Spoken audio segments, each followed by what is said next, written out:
Video को ज़्यादा से ज़्यादा शेयर करिएगा। मैं आपको बता दूं कि पिछले दिनों से ही कुछ विवाद जो है चल रहा है और विवाद विश्वकर्मा स्कीम को लेके एक सेंटर को लेके था, जिसमें ये आरोप एक मैम द्वारा लगाए जा रहे थे कि वहाँ उनको स्किल्स डेवलप नहीं करवाई जा रही, उनको कुछ ट्रेनिंग्स नहीं करवाई जा रही। उसी को लेके एक पत्रकार उनको कवरेज करने के लिए जाते हैं, उसके बाद वो मामला थोड़ा बढ़ जाता है। यहाँ पत्रकार को ये कहा जाता है कि उसका रास्ता रोका जाता है, ये कुछ सुनने को मिला। फिर वो बात पुलिस स्टेशन तक पहुंच जाती है। उसके बाद क्या वो स्कीम है, क्या कुछ वो घटना, उस पर क्या आज हमारे साथ एक शख्सियत मौजूद है, भाजपा के नेता हैं, सेंटर की स्कीम है, तो क्यों ना इन्हीं के साथ डिस्कस करें, इन्हीं के साथ बातचीत करें कि आखिर वो स्कीम जो है वो एक्चुअल में है क्या।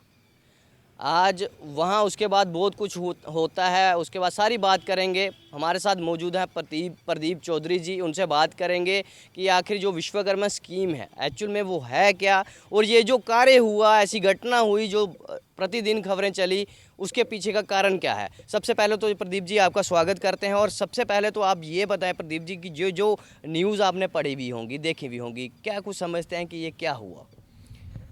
पहले तो सभी आपका धन्यवाद कि आपने पीएम विश्वकर्मा योजना के तहत जो ये बड़ी दिन से अखनूर में विवाद चल रहा था, उसके बारे में जहाँ तक मेरे पास जो जानकारी है, क्योंकि हमने भी सुना कि जब अखनूर का नाम आता है तो हमें भी लगता है यार अखनूर में ऐसा क्यों हो रहा है, और हमारा फ़र्ज़ बनता है अखनूर वासियों को हर चीज़ के बारे क्लेरिफाई करना, और किसी को भी अगर स्कीम के बारे कुछ नई जानकारी है उसके तक वो अच्छी से जानकारी पहुँचाना। मैं आपके माध्यम से बता देना चाहता हूँ कि मोनू जी, ये जो स्कीम है सेंटर की स्कीम है प्रधानमंत्री विश्वकर्मा योजना। क्योंकि पिछले दिनों आपने सुना होगा कि प्रधानमंत्री का एक सपना था कि आत्मनिर्भर भारत बनाना, और आत्मनिर्भर भारत तभी बन सकता है कि अभी हमारे जो युवा हैं जो आत्मनिर्भर जब तक नहीं होंगे तब आत्मनिर्भर भारत तब तक कैसे बनेगा। उसके ही तहत ये स्कीम लाई गई, और इस स्कीम का जो मैं मेन आपको बिंदु बताना चाहूँगा, इस स्कीम में क्या है कि बड़े सारे लोगों को इनकी जानकारी नहीं है। क्योंकि जो आप बता रहे हैं कि जो इंस्टीट्यूट अखनूर में खुला है, क्योंकि पहले तो ये इंस्टीट्यूट जम्मू में थे, बड़ी ब्राह्मणा में थे, बड़े सारे लोगों ने, हमारे यहाँ के लोगों ने बड़े बढ़ चढ़ के इसमें रजिस्ट्रेशन करवाया है। और उन लोगों को जो फ़ोन आता था जम्मू में करना है, आपकी ट्रेनिंग होगी, आपकी ट्रेनिंग जो होगी बड़ी ब्राह्मणा में होगी, तो वो दूर पड़ता था, सुबह से जाके शाम तक व्यक्ति वापस नहीं आ सकता था। तो उन्हीं दिनों में लगता है कि अखनूर में भी एक इंस्टीट्यूट खुला है, उसकी ब्रांच खुली है। तो जहाँ तक मैंने क्लेरिफाई सारा किया है, क्योंकि ये जो स्कीम है एक कोई ट्रेनिंग देने की स्कीम नहीं है। ऑलरेडी जो अपने अपने काम जो लोग कर रहे हैं, क्या लोग लोहार का काम कर रहे हैं, तरखान का काम कर रहे हैं, बढ़ाई का काम कर रहे हैं, बार्बर का काम कर रहे हैं, ब्यूटिशियन में काम कर, जो लोग खुद आत्मनिर्भर हैं, जो अपने काम खुद कर रहे हैं, उन लोगों को गवर्नमेंट चाहती है कि अपनी तरफ से एक प्रोत्साहन दिया जाए, जिससे उनको क्लियर किया जाए कि इन लोगों को हम कैसे उठान कर सकें, तभी तो आत्मनिर्भर बात हो सकता है। तो सरकार की जो स्कीम है, मैं आपको क्लियर कर देना चाहता हूँ, जैसे कि कोई भी व्यक्ति बार्बर का काम ही कर रहा है या कोई महिला सिलाई सेंटर का काम ही कर रही है, वो कैसे क्लियर होगा कि वो सिलाई सेंटर का काम करती भी है कि नहीं, उसको सिलाई करना आती भी है कि नहीं आती है। तो उसमें क्या है, जो इंस्टीट्यूट खोले हैं, पहले आपको सबसे पहले रजिस्ट्रेशन करवानी है। जब आप रजिस्ट्रेशन करवाएंगे तो आपके पास एक सर्टिफिकेट आएगा, आपके रजिस्ट्रेशन जो भी सक्सेसफुल हो चुका है। उसके बाद क्या होगा कि आपको एक इंस्टीट्यूट लॉट होगा, आप उस इंस्टीट्यूट में जाएंगे, 4-5 दिन का ये ट्रेनिंग होगी वहाँ पर। वो ट्रेनिंग क्या होगी, जो ऑलरेडी आप काम कर रहे हो, आप सिलाई का काम कर रहे हो और कोई भी बार्बर का काम कर रहे हो, जो कोई मशीनरी का काम कर रहे हो, वो उसमें देखा जाएगा कि ये व्यक्ति वो काम कर सकता भी है कि नहीं कर सकता है। वो 5 दिन में, क्योंकि 5 दिन में आप बताओ कि वो ट्रेनिंग दे के वो सिखा देगा, इतना पॉसिबल नहीं है। उसके लिए आपको अलग से IIT में जाना पड़ेगा, उसके लिए आपको ट्रेनिंग लेनी पड़ेगी। वो अलग से बड़ा लंबा कोर्स है, साल का कोर्स भी है, 2 साल का कोर्स भी है, 6 महीने का कोर्स भी है। ये जो ऑलरेडी काम कर रहे हैं जो लोग, उन लोगों के लिए ये स्कीम थी कि उन लोगों को कैसे उठाया जाए ऊपर। प्रदीप जी, ये कहना है कि जिनको काम आता था उनको वहाँ पे जाके बताना है कि हम ये काम करते हैं और ऐसा होता है। और होता हम क्या है मैं बताऊँ मोनू जी, जब आप रजिस्ट्रेशन करवाते हैं तब आपने बताना है कि मुझे ये काम आता है, मैं इसके तहत मैं स्किल रजिस्टर करवा रहा हूँ। वो आपको जो इंस्टीट्यूट के माध्यम से क्लियर होगा, फिर इंस्टीट्यूट आपको एक सर्टिफिकेट इशू करेगा, भाई ये व्यक्ति वो काम कर सकता है। जब वो क्लियर हो जाएगा, फिर सरकार की तरफ जो आप 4-5 दिन जब जाते हैं, उसमें आपको मानदेय मिलेगा पर डे का 500 रुपया करके 1500-2500 रुपये के बीच में वो पैसा आता है। वो किस लिए आता है, भी जो ऑलरेडी काम कर रहा है, अपना दिहाड़ी तोड़ के गया है, तो उसका जो टाइम समय बर्बाद ना हो उसके लिए उसने कुछ ना कुछ दिया जाए उसको। उसके बाद जो वो काम कर रहा है ऑलरेडी, और 15,000 तक की मदद की जाएगी। ऑलरेडी जो वो काम कर रहा है उसके तहत की मशीनरी का काम कर रहा है, कोई काम कर रहा है, 15,000 रुपये की वो मदद दी जाएगी। उसके बाद गवर्नमेंट की तरफ से इसमें 3 टाइप के लोन मिलेंगे उसको, क्योंकि आज के टाइम में अगर किसी जो व्यक्ति को काम नहीं करता, कोई सर्विस नहीं करता, उसको लोन लेना बड़ा कठिन है। गवर्नमेंट ने ये निकाला है कि उसको इजी वे से लोन मिले। जब उसने यहाँ पर रजिस्टर्ड करवाया होगा तो उसको पहला 1 लाख रुपए का लोन मिलेगा। जब वो 1 लाख का लोन क्लियर हो जाएगा उसको, फिर उसको 2 लाख का लोन मिलेगा। जब क्लियर फिर 3 लाख, ऐसे कर करके 3 किस्तों में इसको लोन मिलेगा। उस लोन के माध्यम से जब उसका कारोबार आगे बढ़ेगा, वो एक पहले वो सिंगल कर रहा था, अपने साथ वो 2-4 बंदे और जोड़ेगा, इस तरीके उसका काम बढ़ेगा। इसी ये स्कीम का यही लाभ था। लेकिन यहाँ पर जो मैं सुनने में आ रहा है, लोग प्रेस कॉन्फ्रेंस भी कर रहे हैं, बड़ा चला के बता रहे हैं, मुझे नहीं पता किस लोगों को कोई चीज़ आती है, सेंट्रल स्पॉन्सर कोई स्कीम है, हमें उसका लाभ लेना है, ना कि उसका विरोध करना है। अगर गलत कोई चीज़ हो रही विरोध करो, हम भी आपके साथ खड़े हैं। अगर को जो महिला की बात कर रहे हैं, उनको कुछ नहीं लगा है, जहाँ उनको क्लियर नहीं है, उस जो उनकी मैंने सुना है आप ट्रेनिंग करने गए, वो ट्रेनिंग आप ऑलरेडी जो काम कर रहे हो उसी काम को देखने के बाद आपको सर्टिफिकेट मिलना है, आपको वहाँ कोई एक्स्ट्रा ट्रेनिंग नहीं मिलनी है। ये जहाँ उनको क्लियर नहीं है हम करना क्या चाह रहे हैं। तो मैं यही कहना चाहूँगा कि हमारे अखनूर में जो इंस्टीट्यूट खुला है, हमारे जो गाँववासी लोग हैं उनके जम्मू जाने के बजाय अगर हमारे को यहाँ पर अखनूर में हमारी स्किल चेक हो जाएगी, ईजी वे से हम काम कर सकते हैं। इसका मानना ये है, इस बात का ये है कि वहाँ पे स्किल को चेक किया जाएगा कितना वो सीखे हुए हैं, या इनको और जरूर सिखाने का। कहने का मतलब ये है, तात्पर्य कहने का मतलब कि जो व्यक्ति स्किल्ड होगा ऑलरेडी, उसको पता होगा कि ये काम मैं कर सकता हूँ, वो यहाँ पर चेक किया जाएगा। वह यहाँ पर चेक किया जाएगा। अगर वो ओके रहे तो इंस्टीट्यूट की तरफ से आपको वो सर्टिफिकेट मिलेगा। वो सर्टिफिकेट के माध्यम से आपको 15,000 की किट मिलेगी, जो पैसा मिला वो मिलेगा, प्लस आपको लोन लेने में सहूलत होगी। नहीं तो गारंटी, नहीं तो प्राइम मिनिस्टर की गारंटी है ही ना हर जगह भाई, जहाँ कोई नहीं वहाँ पर मोदी जी की गारंटी चलती है। तो गारंटी तभी मिलेगी जब आपको ऐसे हेरा फेरी कुछ नहीं होनी है उसमें, जब क्लियर है आप काम कर सकते हो तभी होना है। इसमें ऐसा कुछ भी नहीं होना है। और कोई लोग शरारती तत्व हो सकते हैं हमारे युवाओं के साथ, वो नहीं चाहते हैं कि हर व्यक्ति आत्मनिर्भर भारत में हिस्सा बने, आत्मनिर्भर हो। और जो प्रधानमंत्री जी भी चाहते हैं कि आत्मनिर्भर हिंदुस्तान बनाना है और हर व्यक्ति को रोजगार देना है। प्रदीप जी, ये भी आरोप लगे कि एक पत्रकार को रोका गया, वहाँ पे बाहर नहीं आने दिया, बंद करने का प्रयास किया, आप उस पर क्या कहें? मैं यही कहना चाहूँगा इसमें कि जो पत्रकार जी गए हैं वहाँ पर, निंदनीय है। अगर पत्रकार भी गया है तो वो भी चेक करने गया होंगे ना।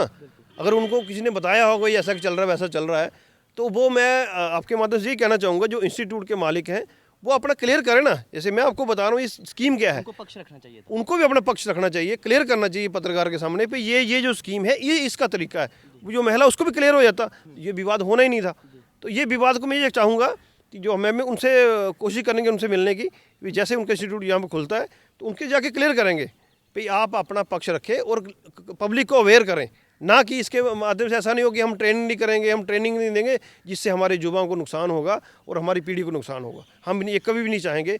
तो मैं आपके माध्यम से यही कहना चाहूँगा, ये PM विश्वकर्मा योजना बहुत अच्छी स्कीम है, इसके माध्यम से आप ज़्यादा से ज़्यादा लाभ लें। कुछ लोग डरे हुए हैं यहाँ पे जो ट्रेनिंग करने के लिए, जहाँ वहाँ पे स्किल्स दिखाने के लिए, डेवलप करने के लिए आते हैं, वो लोग ये सोच रहे हैं कि अभी ये ट्रेनिंग सेंटर हो शायद ये जम्मू चला जाए। उनका कहना था, क्योंकि मैं कल भी वहाँ पे विजिट किया हूँ। क्या कहना है?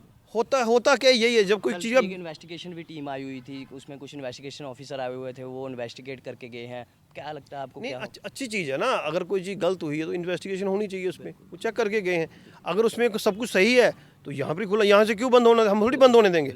हम तो चाहते हैं यहाँ के युवा यहाँ ट्रेनिंग करें, जम्मू में क्या लेने जाएंगे। यहाँ पर इंस्टीट्यूट प्रॉपर खुलेगा, अगर कुछ परेशानी है उस परेशानी को क्लियर कट किया जाएगा और सभी का साथ लिया जाएगा। सबका साथ, सबका विकास, सबका प्रयास से होगा, ऐसे अकेले से कुछ नहीं होगा। क्या मैसेज देना चाहते हैं उन लोगों को जो कल से ही घबराए हुए हैं कि जम्मू जाना पड़ेगा? एक नंबर जो लोग जिनको ये है कि ये लगता है कि ये ट्रेनिंग है, ये कंसेप्ट कैसे क्लियर होगा, ये मैं आपको बता दूं, जिन लोगों ने रजिस्ट्रेशन करवा रखी है उन किसी भी व्यक्ति को परेशान नहीं, हम नहीं होने देंगे। अब किसी ने रजिस्ट्रेशन करवाई है उसकी ट्रेनिंग अखनूर में ही होगी और यहाँ पर जो सेंटर खुला इसी सेंटर में होगी। अगर सेंटर में कुछ कमियां हैं वो कमियां दूर की जाएंगी। ऐसे नहीं है कि कुछ किसी ने कुछ क्वेश्चन पुटअप कर दिया तो इंस्टीट्यूट बंद हो जाएगा, वो हम कभी भी नहीं होने देंगे। मैं यही कहना चाहूँगा, जिन्होंने रजिस्ट्रेशन करवा रखी है उनका यहीं पर ट्रेनिंग होगी, वो कभी घबराएं नहीं इस चीज़ के लिए, उनके लिए हम खड़े हैं उसके साथ। तो तो जनाब मैं आपको बता दूं कि रजिस्ट्रेशन जिन लोगों के हो चुके हैं, कुछ लोग घबराए हुए थे कि अभी हमें जम्मू जाना पड़ेगा, अगर ये सेंटर बंद हो जाता है तो हम जम्मू में कैसे जाएंगे, क्योंकि वो ऑलरेडी वर्क करते हैं, काम करते हैं, वो परेशान है। मैडम ने आवाज़ इसलिए उठाई, मैं आपको बता दूं कि उनको ट्रेनिंग नहीं करवाई जा रही, उनका ये कहना था। और जहाँ तक ये प्रदीप चौधरी जी का कहना है कि यहाँ पे जो ट्रेनिंग नहीं, जहाँ पे आप जो स्किल्स हैं उनको चेक किया जाएगा, और अगर आप उसमें कहीं कमी पेशी नज़र आती तो उसको डेवलप किया जाएगा, ये कुछ कहना। प्रदीप जी सही कह रहा हूँ? बिल्कुल सही कहा आपने कि आप जो ऑलरेडी आपके स्किल है उसको डेवलप किया जाएगा, उसी के माध्यम से आपको सर्टिफिकेट प्रोवाइड किया जाएगा। आपको अपना रोजगार आगे बढ़ाना है, तभी आप आत्मनिर्भर हो प्रदीप जी सकेंगे। कुछ ऐसे मामले भी हमने देखे हैं कि जहाँ पे कार्ड जो है बंदे कोई काम कुछ और करते हैं और कार्ड कुछ और बनाए जा रही है। किसका कसूर हो सकता है? कौन इनके पीछे ऐसे लोग हैं जो गलत कार्ड बना देते हैं और जिनकी उनको पता ही नहीं है इस चीज़ का? पहले तो मैं आपको माध्यम से ये बताना चाहूँगा कि हमें कहीं भी कोई जाना है, अधूरी जानकारी लेके नहीं जाना है। जो अधूरी जानकारी लेके जाएंगे, हर व्यक्ति यहाँ पर आपके सामने एक वो ना मकड़ी ने जाल बिछाया है, तो हमें पहले खुद से सतर्क होना पड़ेगा। भाई कोई ऐसा तो नहीं कि हमारे माध्यम से हमें हमारा कोई गलत काम शोषण करने वाला कोई है। सबसे पहले वो क्लियर किया जाए, कोई भी ऐसे अन्यथा कार्ड ना बनाएं।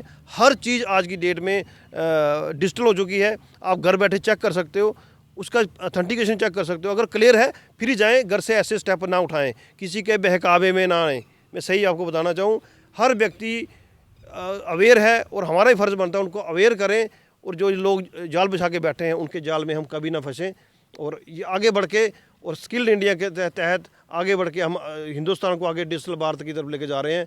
और मैं कहूँगा कि कभी हम किसी के बहकावे में ना आके और आगे बढ़ के हम अपने आप को आत्मनिर्भर बनाएं। जय हिंद, जय भारत। तो जनाब मैं आपको बता दूं, जिन लोगों के पास जानकारी नहीं है तो मैं आपको बता दूं कि जो सेंटर है उसमें कल इन्वेस्टिगेशन टीम आई थी। अगर वो गलत होगा तो उस पर कार्रवाई होगी, अगर वो सही है तो आगे चलेगा वो। और मैं ये भी बता दूं कि प्रदीप जी का ये भी कहना है कि हम अखनूर में ही इसको रखने का पूरा प्रयास करेंगे। अखनूर की जनता के लिए अगर सौगात आई है तो अखनूर की जनता उसका फ़ायदा भी लेगी। जहां मैं आपको आत्मनिर्भर भारत की बात बताऊं तो उसके तहत लेके सेंटर से स्कीम चौधरी विश्वकर्मा स्कीम, जो जिसमें लोगों को लाभ मिलेगा। ये लाभ जो था उसमें लोन की फैसिलिटीज़ थी, किट की फैसिलिटीज़ थी, ट्रेनिंग के ऊपर मैं आपको अगर बताऊँ तो उसमें स्किल डेवलपमेंट कहा जा रहा था। और स्किल डेवलपमेंट ये चीज़ है जनाब कि जिनको कुछ आता है, और मैं उन लोगों को अवेयर कर दूं जो लोग काम प्रोफेशन कुछ और है, काम कुछ और करते हैं और वहाँ सेंटर में जाते हैं, वहाँ वो कार्ड जब बनता है तो आपसे पूछते हैं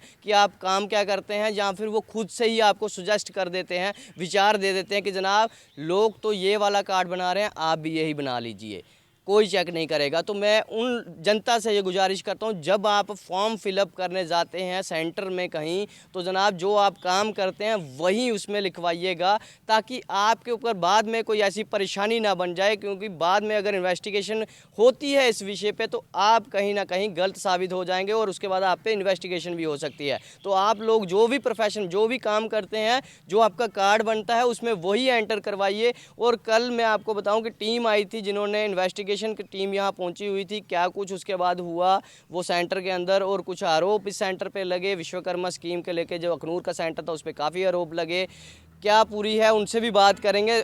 सेंटर के अंदर जो मुलाजिम हैं, जो काम वर्कर आते हैं वहाँ पे, उनसे भी बात करेंगे कि आखिर ये स्कीम के बारे में पूरी जानकारी लोगों तक पहुँच सके। वीडियो को ज़्यादा से ज़्यादा शेयर करना। इसी के साथ आप जुड़े थे सत्यमेव न्यूज़ के साथ। धन्यवाद।